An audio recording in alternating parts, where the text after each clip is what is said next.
Hello friends. आज हम शुरू करेंगे एक नया चैप्टर नेशनलिज्म इन इंडिया। ये आपकी बुक का चैप्टर नंबर 2 है और इसमें हम इंडिया के नेशनलिज्म के बारे में देखेंगे। मॉडर्न नेशनलिज्म यूरोप में जब आया था तो उसका बेस यही बना था कि फॉर्मेशन ऑफ नेशन स्टेट्स, और वो नेशन स्टेट्स बने लैंग्वेज और कल्चर के बेसिस पे। ऐसे बहुत सारे नेशन स्टेट्स हमने देखे हैं, unification of Italy, unification of Germany, Britain strange case, France की बिल्ड, वो सब कुछ हमने फॉर्मेशन देखा और वो सब कहलाए नेशन स्टेट्स, और उनका बेस कल्चर या लैंग्वेज को लेके बनाया गया था। यहाँ भी हम देखेंगे कि लोगों के अंडरस्टैंडिंग में कैसे फ़र्क आया है, उनकी सोच कैसे बदली है, और भारत में जब नेशनलिज्म आएगा तो लोग क्या सोचें, हु दे वर, पहले कौन थे, और व्हाट डिफाइंड देयर आइडेंटिटी, उनकी पहचान क्या है और वो पहचान किस बात से है, उनकी सेंस ऑफ बिलोंगिंगनेस, उनका हिस्ट्री पास्ट क्या है। और इसी को बाद में नेशनल मूवमेंट्स में जो नेशनलिस्ट रिवोल्यूशनरी लोग थे उन्होंने बेसिस भी बनाए कि हमारा इतिहास, हम इकट्ठे थे, एक पूरा भारत राष्ट्र था और वही हमें दोबारा से एकजुट होके, यूनाइट होके बनाना है, अपनी पहचान बनानी है वर्ल्ड स्फेयर में। और सेंस ऑफ बिलोंगिंगनेस कि हम भारतीय हैं, भारत में हमारे कुछ डिफरेंसेस हो सकते हैं लैंग्वेज को लेके, एथनिसिटी को लेके, कल्चर को लेके, बट फिर भी हम एक सेंस ऑफ बिलोंगिंग ये कहती है कि हम सब भारतीय हैं। उसके लिए यूरोपियन नेशनलिज्म भी सिंबल्स और आइकन्स को यूज़ कर रहा था, सॉन्ग्स और आइडियाज़, ये सब हमने रोमांटिक इमेजिनेशन और रोमांटिसिज्म वाले कल्चरल रिवोल्यूशन में देखे हैं। यहाँ पर भी सिंबल्स, फ्लैग्स, भारत माता का चित्र भी बनाएंगे, आइकन्स भी होंगे, बहुत सारे अशोक चक्र भी बाद में हमने अपने हिस्टोरिकल बैकग्राउंड से लिया है। बहुत सारे सॉन्ग्स भी ऐसे हैं, जैसे आपने कई बार मूवीज़ में सुना है मेरा रंग दे बसंती चोला, जैसे जन गण मन भी हमने वहीं से अपने हिस्टोरिकल बैकग्राउंड में ही देखा है, चाहे वंदे मातरम हो, या बहुत सारे ऐसे गीत, ऐसे सॉन्ग्स, ड्रामा, म्यूज़िक ऐसा जो हमारे नेशनल मूवमेंट को जिंदा रखे हुए था। उन सब आइडियाज़ के ऊपर भी हम इस चैप्टर में बात करेंगे। इन सभी चीज़ों ने एक नया लिंक बनाया लोगों के बीच में, जो पहले छोटे छोटे राजाओं के अंडर में होके भटके रह गए थे। और हम लास्ट में बाउंड्रीज़ को रीडिफाइन करते हुए देखेंगे कि कम्युनिटीज़ कैसे रीडिफाइंड बाउंड्रीज़ में रहेंगी। बहुत सारी कंट्रीज़ में जो नेशनल आइडेंटिटी की फॉर्मेशन होती है, मेकिंग होती है, वो बहुत लॉन्ग प्रोसेस लेती है, और ये एक बड़ा प्रोसेस है भी, इसमें समय लगता भी है। जब आप मान लीजिए कि भारत जैसे आज़ाद होता है उस समय भी 562 नेटिव स्टेट्स में बटा हुआ है, और उनका यूनिफिकेशन करते हैं सरदार वल्लभ भाई पटेल, इसीलिए उनको आयरन मैन ऑफ इंडिया भी कहा जाता है, और उन्हीं के ऊपर ही स्टैच्यू ऑफ यूनिटी भी बना हुआ है। तो सोचिए कि जब इतनी छोटी छोटी रियासतों में ये चीज़ें बटी हुई हैं तो नेशनल यूनिटी एक बड़ा चैलेंज होगा कि नहीं, और वो एक बड़ा समय लेगा कि नहीं। सवाल उठता है, how did this consciousness emerge in India, कि वो अपनी आइडेंटिटी पहचान कर रहे हैं, अपनी सेंस ऑफ बिलोंगिंग लेके आ रहे हैं, ये कॉन्शियसनेस कैसे इंडिया में इमर्ज हुई। ये सारा जब हम चैप्टर पढ़ेंगे तो उसमें आपको ये बात दिखेगी हर जगह कि वो कॉन्शियसनेस इमर्ज हो रही है लोगों में। इंडिया भी और कंट्रीज़ की तरह और कॉलोनीज़ की तरह ही अपने मॉडर्न नेशनलिज्म की ग्रोथ को देख रहा है।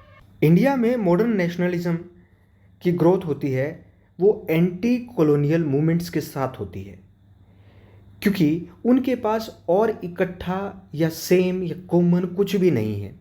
लोगों ने अपनी यूनिटी को डिस्कवर इस बिहाफ पे किया है कि हम स्ट्रगल करेंगे कॉलोनियलिज्म के खिलाफ। Now what is colonialism? जब एक कंट्री दूसरे कंट्री को ऑप्रेस करके, ऑक्युपाई करके उसके रिसोर्सेज का एक्सप्लॉयटेशन करती है तो उसको बोलते हैं कॉलोनियलिज्म। जैसे ब्रिटेन ने इंडिया को ऑक्युपाई किया, वहाँ की टेरिटरीज़ के अंदर ट्रेड करने लगे और पॉलिटिकल पावर भी कैप्चर कर ली, तो इसको बोलेंगे colonialism. Sense of being oppressed, ही उनका एक शेयर्ड बॉन्ड बना कि उनके पास एकजुट होने के लिए क्या था कि वो सारे के सारे दबाए गए थे, उनके ऊपर गुलामी थोपी गई थी, उनको कोई दूसरी कंट्री के लोग आके गुलाम बना रखे थे। तो यही चीज़ इनको इकट्ठा, जो डिफरेंट ग्रुप्स में बटे हुए थे, करने पे मजबूर करेगी। ये लोग सब इसी बात से इकट्ठे होंगे। बट हर क्लास और ग्रुप के कॉलोनियलिज्म को डिफरेंटली समझने के पर्सपेक्टिव दिखेंगे।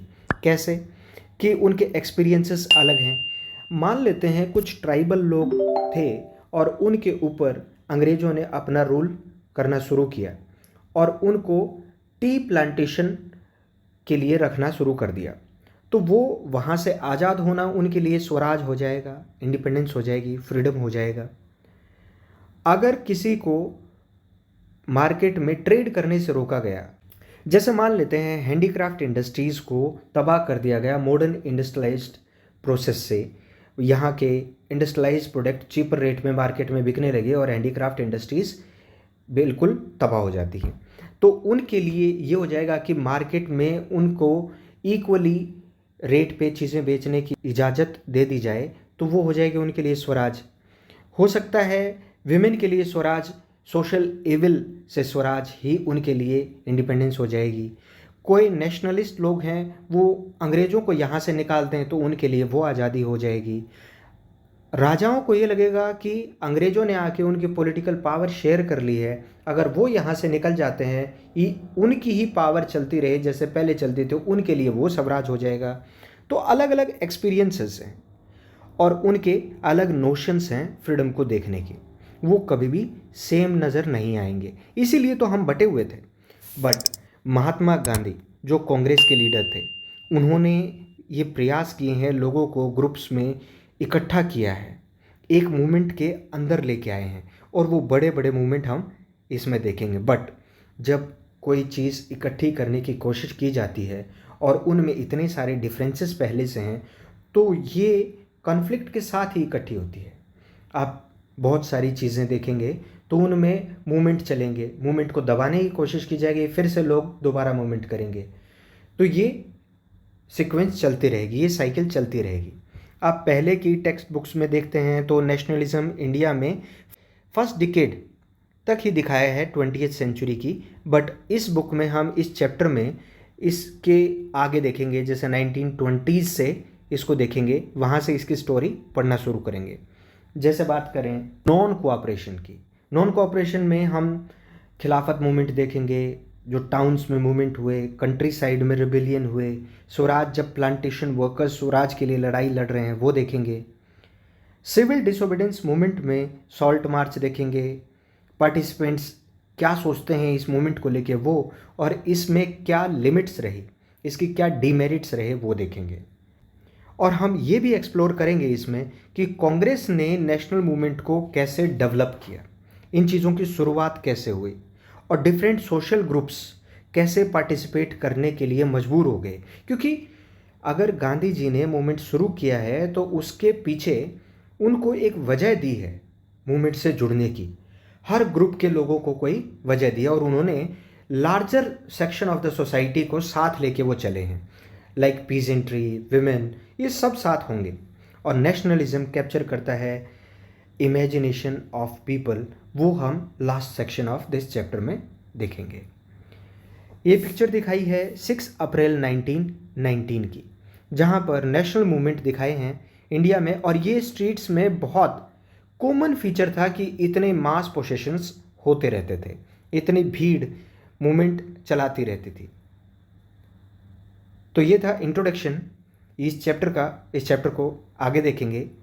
Till then, thank you so much. Please like, share and subscribe.